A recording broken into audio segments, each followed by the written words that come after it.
Bonjour à tous, bienvenue dans notre édition spéciale consacrée au Salon de l'Agriculture. On va vous amener dans les coulisses de cet événement qui rassemble chaque année plus de 600 000 visiteurs. Vous faire également découvrir ou redécouvrir le patrimoine de nos régions. Bonjour Théodore Azouz. Bonjour Corentin. Avec vous les principales informations de ce 59e Salon de l'Agriculture. Voici les titres. On va d'abord vous immerger au plein cœur de la compétition des vaches laitières. Nous avons vécu avec une jeune agricultrice le concours de sa vache Misty, une des favoris du concours. Le salon, c'est aussi une respiration pour les paysans dans cette année compliquée, marquée par l'inflation et les aléas climatiques. Cette année, vous allez voir que les retrouvailles sont encore plus attendues que d'habitude. Retrouvailles aussi entre le salon de l'agriculture et les personnalités politiques. Pour eux, c'est un incontournable et cette année n'a pas fait exception. Dans quelques instants, on retrouvera Paola Boicolados en duplex de la porte de Versailles. Et puis, en fin de journal, rencontre avec des passionnés, les vétérinaires qui veillent tous les jours sur les animaux du salon de l'agriculture. Notre équipe a eu la chance de pouvoir suivre un de ces spécialistes le temps d'une journée. Et Théodore, on va tout de suite partir justement porte de Versailles où se trouve Camille Rochereau.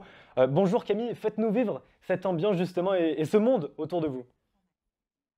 Bonjour, effectivement, je me trouve au Salon de l'Agriculture à Porte de Versailles. Alors, il y a énormément de monde aujourd'hui et c'est des chiffres édifiants que je vais vous donner. On attend 700 000 visiteurs pendant ces 10 jours. C'est presque 1% de la population française. Alors évidemment, il n'y a pas que des Français. Des gens venus de toute l'Europe viennent spécialement pour ce salon. Il y a aussi ici 4000 animaux qui sont répartis dans les différents halls tout autour de la porte de Versailles. Et il faut, pour les nourrir et pour en prendre soin, plus de 230 tonnes de paille et 100 tonnes de foin. Alors évidemment, on pourra y voir des chèvres, des cochons. Et pour les vaches, il y a des endroits qui sont spécialement faits pour tirer leur lait. Et c'est 40 000 litres de lait qui sont traités pendant ces 10 jours. Et évidemment, ce lait est transformé en fromage, en yaourt, que vous pourrez déguster ici, au Salon de l'Agriculture, jusqu'à dimanche. Les passants se pressent pour la voir. Elle est la star de cette édition. C'est la Salers. Ovalie. Oui, c'est Ovalie. La nouvelle égérie du salon fait un carton. Elle est magnifique et en plus moi je suis super fière parce que je suis d'Auvergne-Rhône-Alpes, donc elle vient de chez nous et c'est une bête magnifique, une vraie vedette. Pour ces jeunes éleveurs, c'est une fierté de pouvoir présenter leurs bêtes et ses petites. Ovalie, on l'a choisie donc à la fois parce qu'elle regroupe beaucoup de qualités de race. C'est une vache qui représente bien la race salaire. On voit qu'elle a un très beau cornage, des cornes bien blanches, en forme de lyre. Elle a une couleur acajou, donc qui est vraiment typique à la race. Une belle couleur, un poil bien frisé. Mais être égérie, ce n'est pas que du beau foin, c'est aussi beaucoup d'implications. Depuis le début du salon, les éleveurs enchaînent les interviews. Merci beaucoup. Merci à vous. Bon courage. J'avais pas compris. Merci à vous, passez une bonne journée. Parce que pour être égérie à Paris, il faut une vache qui a un super caractère, gentille, qui soit capable de jouer le jeu avec les médias, les journalistes, avec le public qui vient la rencontrer. Marine est la première femme éleveuse à présenter une égérie. S'il fallait encore prouver sa popularité, Ovalie a même eu le droit à une chanson du lycée agricole d'Auvergne, une star dans toute sa splendeur.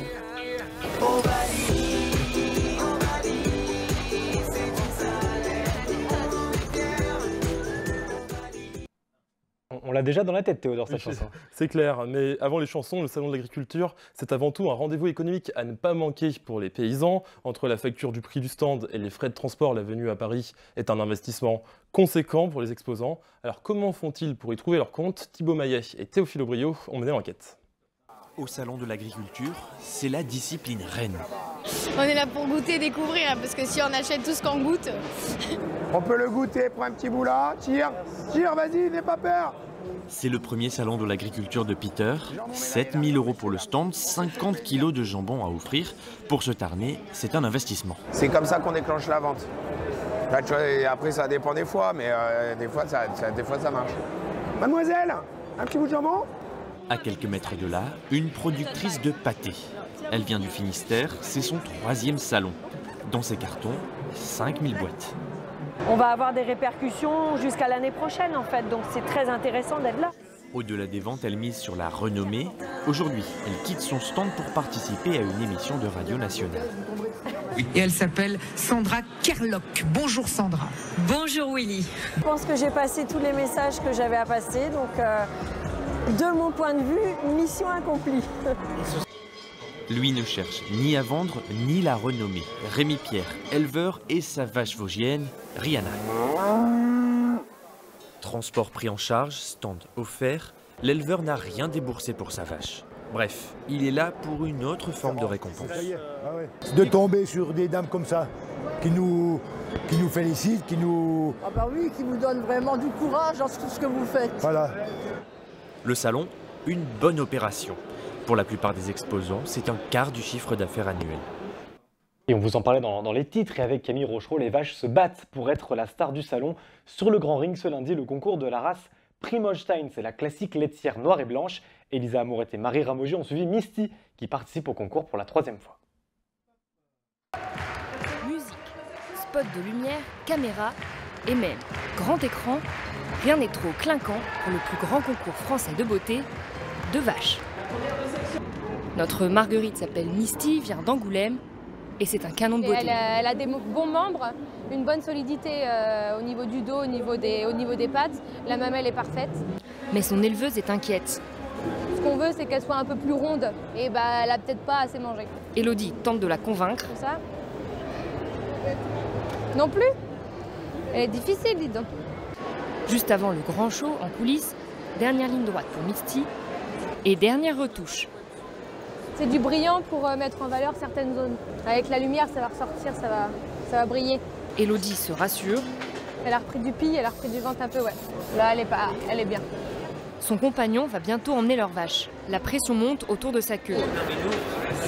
Ben oui, mais il était comme ça tout à l'heure. Hein. Il change d'avis comme de chemise.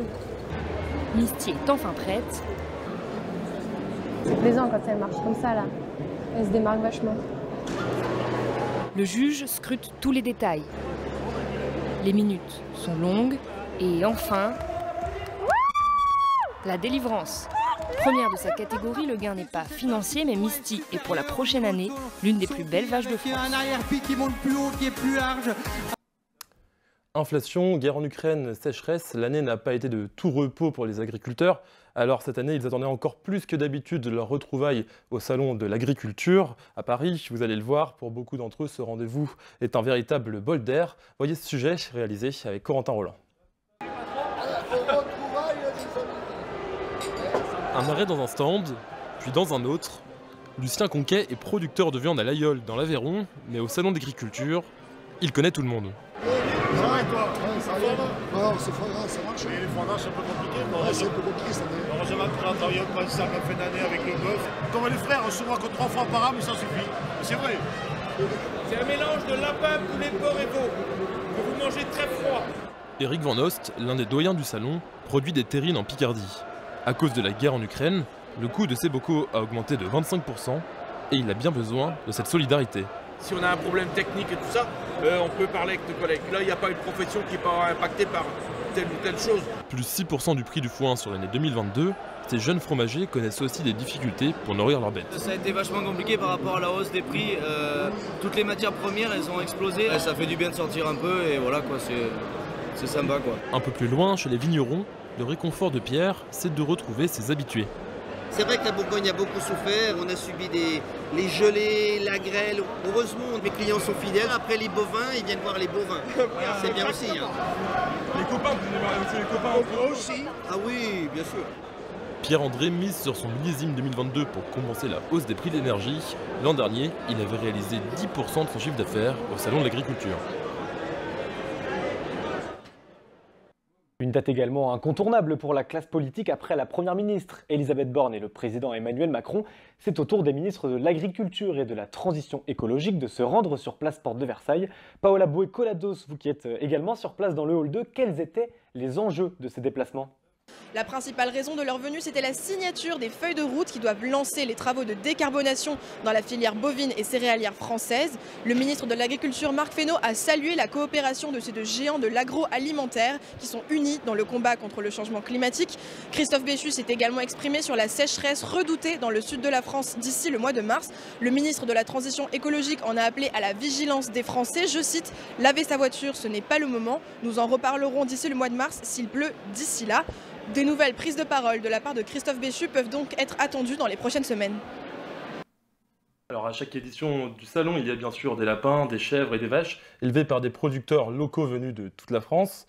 Mais cette année, on retrouve aussi des invités plus improbables, Lidl, McDonald's et même, devinez quoi, Amazon, le géant du e-commerce.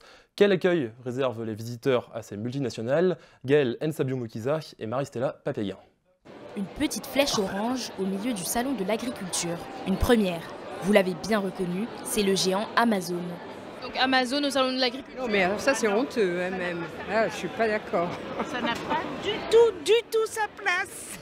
Ça a un peu été controversé Amazon et je comprends pas trop l'intérêt qu'ils ont à être ici. Et pourtant, depuis 4 ans, Amazon s'intéresse aux petits producteurs et leur consacre même une catégorie sur son site internet. C'est un moyen de toucher des personnes qui ne seraient jamais venues autrement parce qu'ils ne nous connaissent pas, on est tout petits. Les producteurs fixent librement leur prix, moyennant une commission de 15% pour Amazon. Autre géant, Lidl. L'enseigne participe au salon depuis 8 ans. 3, 2, 1, Lidl! Elle s'est fait une place de choix auprès des producteurs. Aujourd'hui, ils jouent vraiment le jeu au niveau du... Ils travaillent beaucoup avec des agriculteurs français. Donc pour moi, aujourd'hui, Lidl a complètement sa place. Sur leur stand, tout est fait pour attirer les visiteurs. Bonjour mesdames, un petit verre de lait. Bonjour monsieur. Bonjour. Un caramel et une fraise. Et ça marche. Les distributeurs font aussi partie de toute la chaîne de valeur. Il y a la production, puis ensuite il faut trouver le public, les consommateurs, et donc les grandes surfaces en font partie. C'est une chose d'acheter entre guillemets un stand et venir au salon. C'en est une autre aussi d'être entre guillemets aussi bien toléré, aussi bien accepté par le monde agricole, et c'est une fierté aujourd'hui. Autre enseigne bien implantée dans le monde agricole, McDonald's. Forte de 33 000 agriculteurs français partenaires, elle participe chaque année au salon depuis 22 ans. Des tireuses à lait automatiques, des panneaux solaires intelligents et même des jeux vidéo pour apprendre à gérer une ferme. Au salon de l'agriculture, on dessine déjà les fermes du futur. Paola Boé et Loana Muniz sont allés à la rencontre de ceux qui imaginent le paysan de demain. Cette tireuse à lait dernier cri imaginée pour le salon de l'agriculture, c'est l'attraction de la journée. À 17 h, ils sont nombreux à observer Thomas traire les 380 vaches présentes sur les lieux. À l'intérieur de cette machine, on va rentrer le numéro de la vache quand elle va arriver. Comme ça va permettre à l'éleveur d'être payé en fonction de ce que sa vache a produit.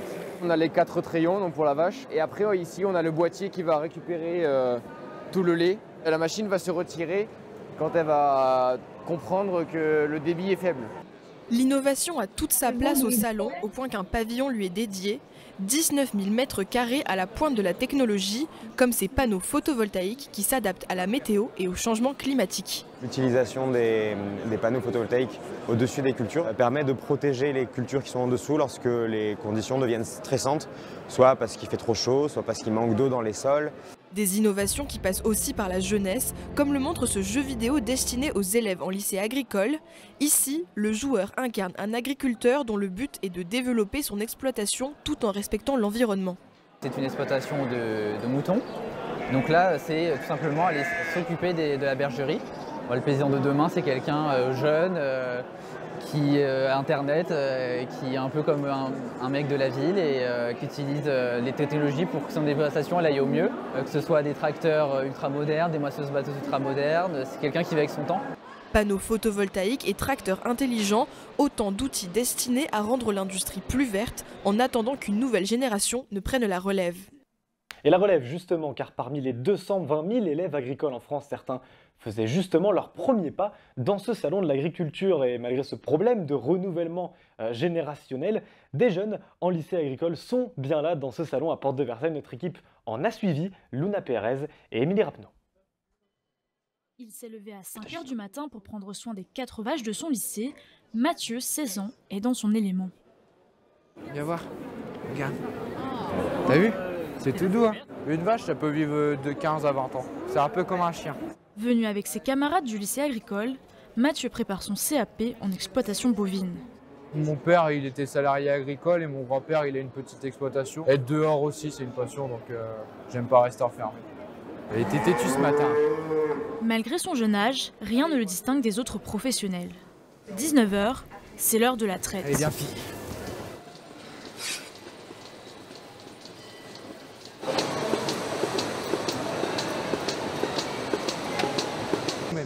Contrairement à Mathieu, Maureen, elle, n'est pas issue d'une famille d'agriculteurs. Il manque les 2 derniers là-bas. Ses parents sont fonctionnaires. Pourtant, la lycéenne a choisi, elle sera éleveuse.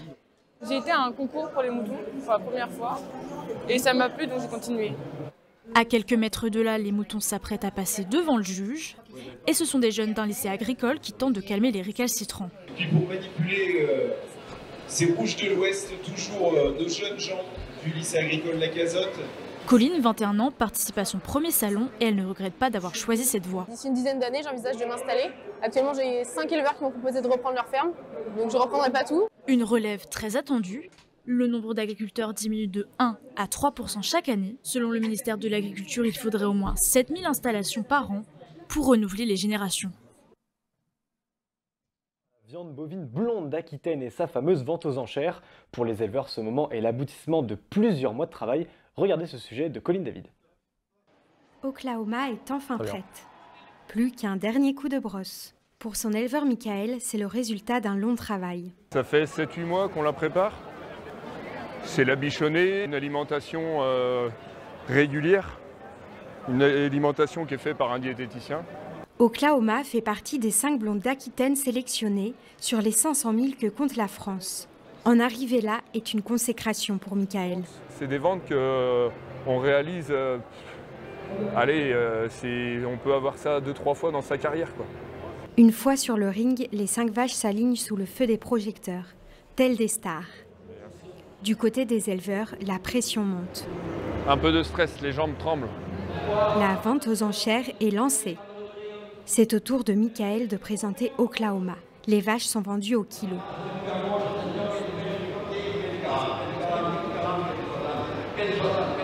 Les enchères montent sous le marteau du commissaire-priseur.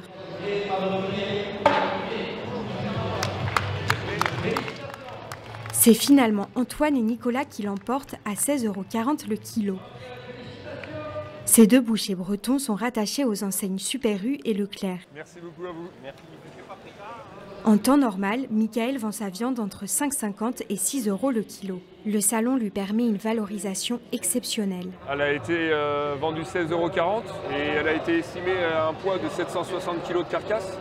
Donc ça doit faire un peu plus de 10 000 €. C'est une très grosse somme pour nous. Dans 3 semaines, Oklahoma prendra le chemin de l'abattoir avant de rejoindre les étalages de ses nouveaux acquéreurs. Et à présent, un mot, Théodore, de notre presse régionale qui a massivement investi le salon de l'agriculture. Et oui, et pour commencer, regardez cette une de la Voix du Nord avec du fromage partout sur la photo mise à l'avant par le quotidien. Le traditionnel maroilles amené tout droit du nord de la France par les fromagers au salon de l'agriculture. Les Hauts-de-France régalent, titre le journal. Ah oui, ça donne faim. Ça donne faim, ça donne envie. Ça donne aussi envie, mais un peu moins peut-être, avec l'autre savoir-faire du terroir mis à l'honneur de la presse régionale, l'élevage bovin, mais ça donne aussi envie. Tout autant, oui. L'Est républicain affiche fièrement en une Navarro, c'est un puissant taureau de plus d'1 tonne. La Meuse a conquis Paris et ce taureau impressionne depuis samedi les visiteurs du salon de l'agriculture. La Meuse, c'est là d'où est originaire ce taureau. Et Théodore, dans l'Ardennais, maintenant, un dossier consacré au salon, mais de nuit. C'est cela, le soin apporté aux bêtes la nuit tombée, le repos des agriculteurs après les discussions du jour ou les retrouvailles entre exposants habitués du salon. Une nuit au salon avec nos éleveurs, c'est le nom du dossier du quotidien qui raconte dans son édition du jour toutes ces coulisses nocturnes méconnues du salon de l'agriculture. Et oui, parce que les journées sont mouvementées au salon de l'agriculture, aux grandes dames parfois des exposants. Certains visiteurs étaient tout simplement trop saoul pour apprécier les produits présentés. Alors entre festivité et précaution, Justine Wild, Léa Massiani et Gonalanik sont allés en quête de solutions face à cette clientèle un petit peu trop enjouée. Difficile de se frayer un chemin pour accéder au hall 3. Les stands d'alcool ont rapidement été pris d'assaut et parfois très tôt. Depuis 10h30. Ah là, moi je suis arrivée un peu plus tard. Un peu plus tard, à 12h30 à peu près. Et depuis, ça tourne un peu en rond. Nous, on est pour les agriculteurs à 200%. Il faut soutenir nos agriculteurs. Il faut les soutenir. Message bien passé. Finalement, un seul objectif. On a vu de fontaine, on s'est dit, bah voilà, on va se désaltérer. L'idée déguster des produits. J'avais pas pris les chemises à la bonne taille, parce qu'entre hier et aujourd'hui, bon. Les visiteurs goûtent à tout, sans toujours savoir ce qu'ils boivent. finalement, bah voilà, on est au rouge, on a bu du blanc avant, on a bu un peu de bière, on a rigolé. Différents alcools, c'était comment, c'est ça que j'étais en train de chercher, mais ça s'appelait comment le truc de chêne là? Alors certains exposants recourent à quelques astuces comme proposer des verres payants ou encore rester particulièrement attentifs au comportement des visiteurs. On arrive à un peu repérer les groupes qui sont déjà un peu fatigués. Dès que les clients ne sont pas polis, déjà on commence à être attentif à ce qu'ils font et s'il faut plus servir, on sert plus. Plus radical, cette viticultrice occitane préfère laisser ses vins les plus chers au placard. On ne va pas faire déguster des vins secs, des doux, on ne va pas tout faire déguster, à part les personnes vraiment très intéressées qui veulent tout goûter. Depuis 2015, le salon ferme ses portes à 22 h. Une manière de limiter les désordres liés à une consommation d'alcool excessive. Et à noter que la directrice du salon de l'agriculture, Valérie Leroy, a appelé les exposants, je cite, à réguler leur vente d'alcool. L'occasion aussi de rappeler que notre présence peut être une source de stress pour les animaux du salon. Ils sont 4000, alors comment s'assurer de leur bien-être? Emma Barrier et Constance de Rouen ont suivi un vétérinaire aux petits soins avec nos amis les bêtes.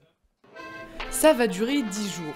Les caresses, les enfants, les attroupements, les selfies et même la musique.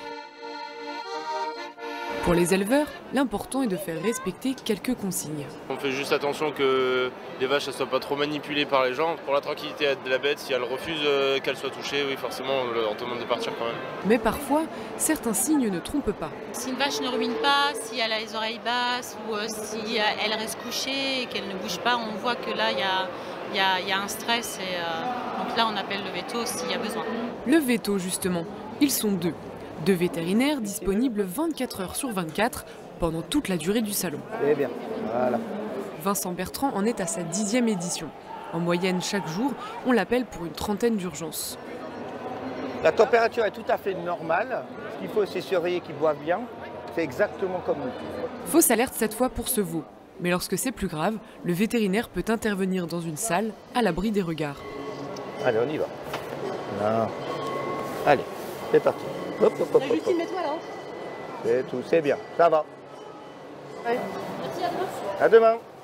Et madame est rassurée. Et pour éviter la moindre angoisse, la plupart des éleveurs ont choisi de ne pas laisser leur animal seul après la fermeture. On a une équipe de 7-8 et pendant que certains se reposent, d'autres surveillent et vice-versa. On ne peut pas les laisser toutes seules parce que ça peut arriver qu'il y en a une qui se détache, donc il faut être là pour pas qu'elle se blesse, pour pas qu'il arrive quelque chose. Un court moment de répit avant le retour des visiteurs demain matin. De nombreux enfants ont déjà investi le salon de l'agriculture durant ces premiers jours. Un moment de découverte et même parfois de magie pour les plus petits. L'occasion pour eux d'être sensibilisés aux valeurs de l'agriculture et du monde animal. Marion Basma et Hugo Arlabos ont rencontré des enfants aux étoiles plein les yeux. Face à ces grosses bêtes, ils sont sans doute les visiteurs les plus attendus du salon. Les enfants. J'aime les lapins. Ils sont trop beaux. Ils sont trop mignons. C'est mignon. Une occasion en or de passer un moment privilégié avec leurs parents et surtout de découvrir le monde animal. C'est des grandes oreilles. Des grandes oreilles qui sont première fois qu'on le prend à Paris, qu'on lui fait visiter plein de choses, notamment le salon. Et on est heureux parce qu'on est fils d'agriculteurs avec mon mari. Et l'idée, c'est de lui transmettre tout ça, quoi. Avec mon mari, on essaye de faire au mieux pour que les enfants prennent conscience de ce qui les entoure. On a pris la voiture ce matin, puis les enfants étaient ravis du réveil à 6 h du matin, pour une fois. Il peut pas sortir. C'est bon. Le moment aussi de prendre conscience du bien-être animal. Ils découvrent la vie, ils découvrent l'animal. Un animal et un enfant se comprennent. Placer les enfants au cœur du salon, une manière habile de sensibiliser à la cause animale. Et on rappelle que le salon de l'agriculture, c'est encore jusqu'à dimanche. Merci d'avoir suivi avec nous cette édition spéciale. Tout de suite, une petite page de réclame. À très vite.